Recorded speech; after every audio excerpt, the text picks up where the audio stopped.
Preparem-se, porque o que vocês vão ouvir agora é a história de um homem e seu legado de terror, uma lenda que ecoa pelos vales de Minas Gerais, a lenda do cozinheiro de Carcará. Nossa história começa em Carcará, um vilarejo encravado nas montanhas de Minas, onde o tempo parecia ter parado. As casas de pau a pique, as ruas de terra batida, o cheiro forte de café e de lenha queimando. Carcará era um postal vivo do interior brasileiro.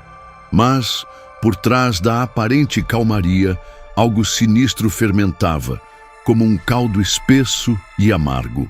No coração desse vilarejo erguia-se um casarão antigo, de arquitetura colonial, com janelas cegas e madeiras que rangiam a cada sopro do vento.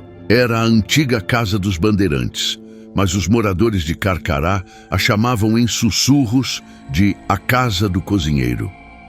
E o nome não era por acaso.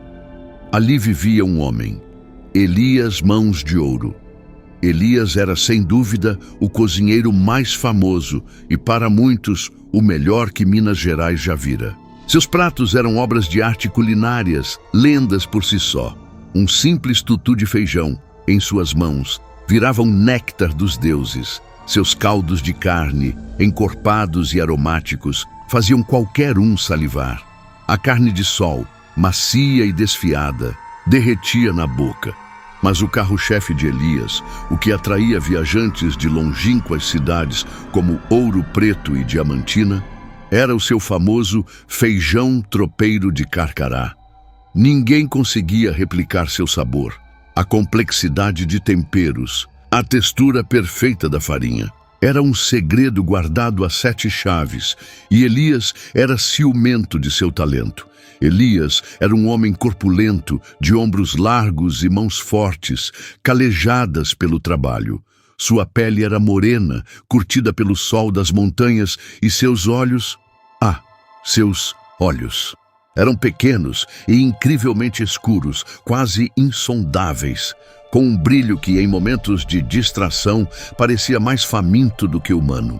Seu sorriso era raro, um esgar quase imperceptível que não alcançava seus olhos, mas quando ele falava de sua comida, um fervor estranho o possuía, uma paixão que beirava a obsessão. A rotina de Elias era metódica, quase ritualística. Acordava antes do sol raiar, com o cantar dos galos, para acender o forno a lenha, cujo calor e fumaça pareciam emanar da própria terra. O cheiro de pão fresco e especiarias adocicadas logo inundava a casa e se espalhava pelas ruas de Carcará, convidando os primeiros raios de sol. Passava o dia entre panelas de ferro fundido, facas afiadas e temperos exóticos. Mas o que ninguém via, ou preferia não ver, eram os momentos em que Elias se isolava em sua cozinha, as portas trancadas, as janelas fechadas, envolto em um silêncio denso, quebrado apenas pelo chiado da fritura e o som abafado de suas facas, cortando algo. A casa do cozinheiro, por sua vez, era um organismo vivo. A madeira rangia com uma frequência assustadora, mesmo sem vento. As sombras dançavam nos cantos. E dizia-se que à noite, um vapor denso e adocicado, com um toque metálico, pairava sobre o telhado como um hálito pesado escapando da chaminé. Os moradores de Carcará evitavam passar por lá depois do anoitecer, e as crianças eram proibidas de se aproximar, com histórias de fantasmas e assombrações sendo sussurradas em rodas de fogueira. Mas não eram fantasmas que habitavam a casa de Elias. Era algo muito mais palpável. O sucesso de Elias atraía não só viajantes, mas também inveja. Havia outros cozinheiros em Carcará, é claro, mas nenhum chegava aos pés de Elias. Seu tempero era inexplicável, seu sabor inatingível. Um dia, um jovem e ambicioso cozinheiro chamado Pedro, que viera de Belo Horizonte com a pretensão de abrir seu próprio restaurante em Carcará, decidiu que desvendaria o segredo do feijão tropeiro de Elias. Pedro era destemido, um tanto arrogante, e não acreditava em superstições. Ele zombava dos medos dos moradores e das lendas da casa do cozinheiro. Uma noite, impulsionado por uma mistura de curiosidade e arrogância, Pedro se esgueirou até os fundos da casa do cozinheiro. A noite era escura, sem lua, e a única luz vinha de uma fresta na cortina da cozinha de Elias. Pedro se aproximou da janela, com o coração batendo forte no peito. O cheiro que vinha de dentro era inconfundível. O feijão tropeiro. O aroma era tão intenso, tão rico, que Pedro sentiu sua boca encher d'água. Ele espiou pela fresta. O que ele viu do outro lado da janela foi uma imagem que se gravaria em sua mente para sempre. Uma cena que o assombraria até o último de seus dias. Elias estava lá, curvado sobre uma imensa panela de ferro fundido. A fumaça subia densa e o vapor embaciava a lente dos óculos de Elias. Mas não era a visão do cozinheiro que chocou Pedro. Era o que estava na mesa, ao lado da panela, um balde. Um balde grande de madeira, cheio de algo vermelho. E ao lado do balde, um cutelo, ainda manchado. E em cima da mesa, alguns pedaços do que pareciam ser... Não podia ser. Pedro recuou, o estômago revirando, o ar faltando em seus pulmões. Ele não conseguiu identificar, não conseguiu raciocinar o que era. Mas o que ele viu o fez correr. Correr como nunca havia corrido antes, em disparada pelas ruas escuras de Carcará. O cheiro de feijão tropeiro, agora um odor nauseabundo em suas narinas. Pedro nunca mais voltou a Carcará. Nunca mais cozinhou. A visão daquele balde, daquele cutelo, daquelas coisas vermelhas, o perseguiu. Ele se tornou um recluso, assombrado pelo que testemunhou, um segredo macabro que o consumiu. A história de Pedro, em si, já era um conto de terror em Carcará, mas não era a única. Com o tempo, as pessoas começaram a notar algo estranho. Turistas que vinham de fora para provar a culinária de Elias, eles sumiam, desapareciam sem deixar rastros. A polícia, quando acionada, revirava o vilarejo, fazia perguntas, mas nunca encontrava nada. Carcará era um lugar isolado e os sumiços eram atribuídos a assaltantes de estrada, a acidentes na montanha, a 1001 explicações que, no fundo, ninguém realmente acreditava. A verdade é que os moradores tinham medo de olhar para onde deveriam. O medo de Elias, o medo de sua fama, o medo de seu tempero inexplicável era maior do que a curiosidade. Eles se agarravam às suas lendas, aos seus fantasmas, para não ter que encarar a realidade brutal que se escondia por trás das paredes da casa do cozinheiro. Havia uma lenda antiga em Carcará, um conto sussurrado apenas nas noites de lua nova, quando a escuridão era mais densa. Diziam que um antigo cozinheiro da região, no século XIX, havia feito um pacto com um espírito da floresta para obter um tempero inigualável. O preço? Partes de sua própria carne. A lenda era macabra, mas para Elias era apenas uma história folclórica, algo para entreter os visitantes. Ou talvez não, talvez fosse uma inspiração. A vida em Carcará continuava. O cheiro do feijão tropeiro de Elias, misturado com o cheiro de terra molhada e orvalho da manhã, continuava a flutuar. No ar, um convite irresistível, uma armadilha olfativa. E as pessoas continuavam a vir e a sumir. O ciclo se repetia, implacável, alimentado pela ignorância e pelo silêncio dos moradores. Um dia, um grupo de estudantes de culinária, audaciosos e cheios de si, vindo de São Paulo, decidiu fazer uma expedição a Carcará. Queriam estudar a culinária regional e, claro, desvendar o segredo do feijão tropeiro de Elias. Eram 3. Ana, a líder do grupo, perspicaz e determinada. Tiago, o mais cético e um tanto impetuoso. E Bruna, a mais sensível, com um sexto sentido apurado. Eles chegaram em Carcará em um dia ensolarado, e o vilarejo parecia um paraíso. Foram recebidos com a típica hospitalidade mineira, mas logo notaram a tensão no ar, o silêncio quando o nome de Elias era mencionado. A história dos sumiços era contada em meias palavras, como se tivessem medo de pronunciar o nome de Elias em voz alta. Tiago zombou. Ana ficou pensativa.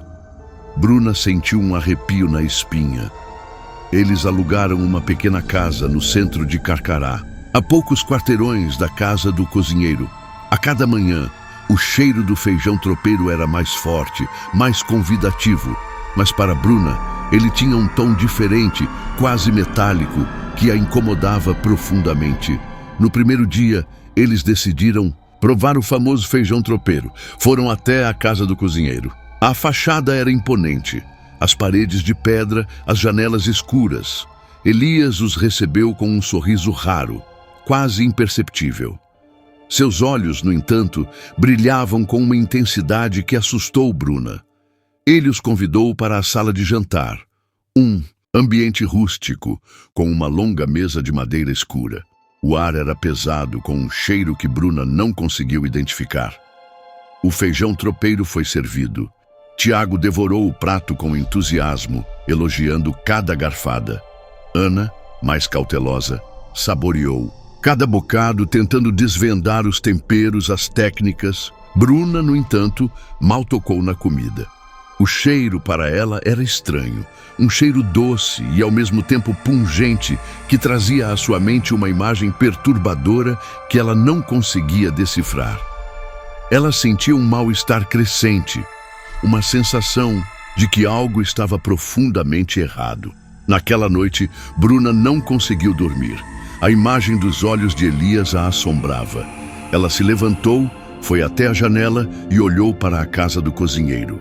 As luzes estavam apagadas, mas ela podia jurar que via uma fumaça diferente saindo da chaminé. Uma fumaça com um tom avermelhado, quase imperceptível, que se dissipava rapidamente no ar da noite. O cheiro agora era mais forte. E Bruna, com seu olfato apurado, sentiu algo a mais, um cheiro de carne, mas não era carne de boi nem de porco. Era um cheiro diferente, um cheiro que a fez engolir em seco. No dia seguinte, Ana, com sua curiosidade inabalável, sugeriu que tentassem conversar com Elias para aprender um pouco de suas técnicas. Tiago, sempre o otimista, concordou. Bruna, no entanto, relutou. Ela sentia que havia algo de errado, algo sombrio na casa e em seu dono. Mas a persuasão de Ana e Tiago a fez ceder. Eles foram até a casa do cozinheiro no fim da tarde. Elias estava na cozinha, curvado sobre uma bancada de mármore, afiando uma faca. O som do metal raspando no mármore era ensurdecedor, arrepiante. Elias se virou e seus olhos negros fixaram-se neles. Um sorriso tênue, quase cruel, brincou em seus lábios. Eles tentaram iniciar uma conversa sobre culinária, sobre os segredos do feijão tropeiro, mas Elias era evasivo. Ele falava de seus temperos com uma paixão doentia, com um brilho insano nos olhos, mas se recusava a dar qualquer pista sobre os ingredientes ou o preparo. A conversa era unilateral, com Elias monopolizando o assunto, falando de como a carne era a base de tudo, de como o sabor era a alma do prato, de como a preparação era um ritual sagrado. Bruna, enquanto Elias falava, notou algo no chão perto da bancada, uma mancha escura, quase imperceptível no chão de pedra, mas lá estava. Ela se abaixou disfarçadamente e tocou na mancha. Era pegajosa, com um cheiro metálico. Sangue. O coração de Bruna disparou. Ela olhou para Elias, que continuava a falar com a mesma intensidade insana, sem notar sua descoberta. Ana, percebendo a mudança no comportamento de Bruna, tentou mudar o assunto. Elias, qual o segredo do seu tempero? É algo que só você tem? Elias parou de afiar a faca e o silêncio preencheu a cozinha. Ele se virou para Ana e seus olhos negros brilhavam ainda mais intensamente. O segredo, minha jovem, é a alma que entra no prato. Ele fez uma pausa e um sorriso mais largo, quase um esgar, distorceu seus lábios. E o sangue é a vida, não é mesmo? A vida que dá o sabor. As palavras de Elias, proferidas com uma calma aterrorizante, fizeram um calafrio percorrer a espinha de Ana e Tiago. Bruna já estava em pânico. Eles tentaram se despedir, mas Elias não os deixou ir. Ah, mas vocês não vão embora sem provar a minha nova receita, um prato especial, para convidados especiais. Ele fez um gesto em direção a uma panela de ferro fundido que borbulhava no fogão a lenha. O cheiro era doce, enjoativo, com um toque metálico que Bruna reconheceu. Elias se virou para a bancada, pegou o cutelo que estava sobre a mesa e, com um movimento rápido, cortou um pedaço de algo que estava em um prato. Serviu em 3 tigelas e ofereceu a eles. Tiago, ainda um tanto cético, pegou a tigela. Ana hesitou. Bruna sentia o estômago revirar. É carne de porco fresca, colhida hoje mesmo, disse Elias com um sorriso que não alcançava seus olhos. Provem, é a minha melhor receita. Tiago levou um pedaço à boca, mastigou e seus olhos se arregalaram. Uau, Elias, isso é incrível, nunca comi nada igual. Ana, vendo a reação de Tiago, resolveu provar. Ela levou um pedaço à boca, mastigou lentamente. Seus olhos se arregalaram. Ela olhou para Bruna e um pavor gélido tomou conta de seu rosto. Bruna, que já sentia um pânico crescente, pegou a tigela e se recusou a provar. Não, Elias, disse. Bruna, a voz trêmula, eu não estou com fome. O sorriso de Elias desapareceu. Seus olhos negros se fixaram em Bruna e a escuridão neles parecia se aprofundar. Não está com fome? Mas é um prato tão especial para você que é tão sensível. A tensão na cozinha era palpável. Bruna sentiu um arrepio gélido percorrer sua espinha. Ela olhou para Ana e Tiago, que pareciam paralisados pelo medo, o rosto pálido, os olhos fixos em Elias. Eu preciso ir, disse Bruna, fazendo um esforço para manter a calma. Me desculpe, Elias, mas eu não me sinto bem. Elias não se moveu. Ele apenas a observou, com um olhar que parecia penetrar sua alma. Ora, não seja boba, minha criança. Um prato como este é para ser saboreado, é para se deliciar. Bruna sabia que precisava sair dali. Seus instintos gritavam.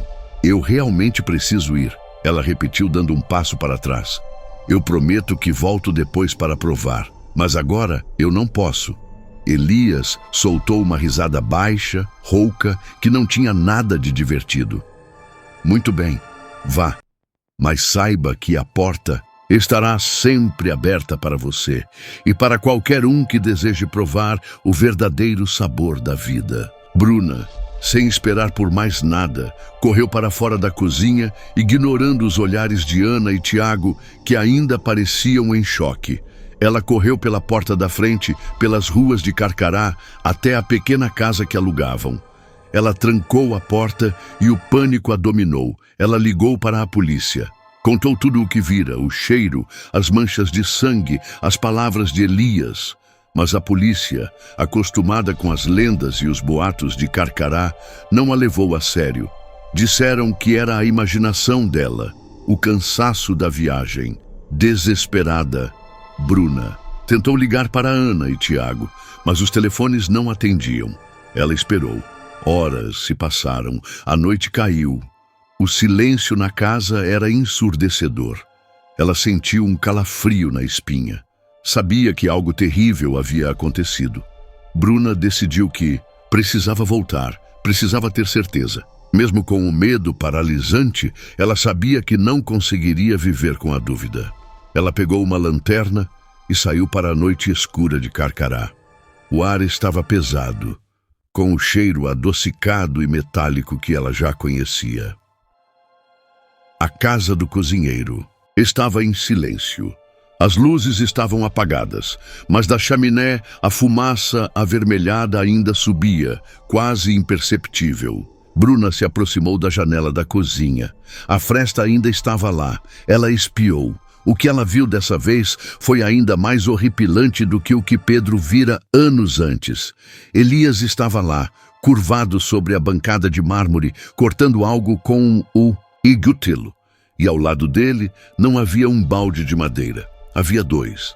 E o que estava dentro deles? Bruna viu com clareza. Eram partes de um corpo humano. E no chão, o que pareciam ser as roupas de Ana e Tiago. Elias se virou e seus olhos negros se fixaram na janela. Um sorriso lento, macabro, se espalhou por seu rosto. Um sorriso que chegava aos olhos e que expressava uma alegria doentia. Ele levantou o cutelo e a lâmina brilhou à luz da lanterna de Bruna. Um filete de sangue escorreu pela ponta da faca. Bruna gritou. Um grito agudo de puro terror que ecoou pelas ruas desertas de Carcará. Ela correu. Correu como se sua vida dependesse disso, e de fato dependia. Ela não olhou para trás. Correu até o amanhecer, até seus pulmões queimarem, até suas pernas fraquejarem. Ela nunca mais voltou a Carcará. Nunca mais comeu carne.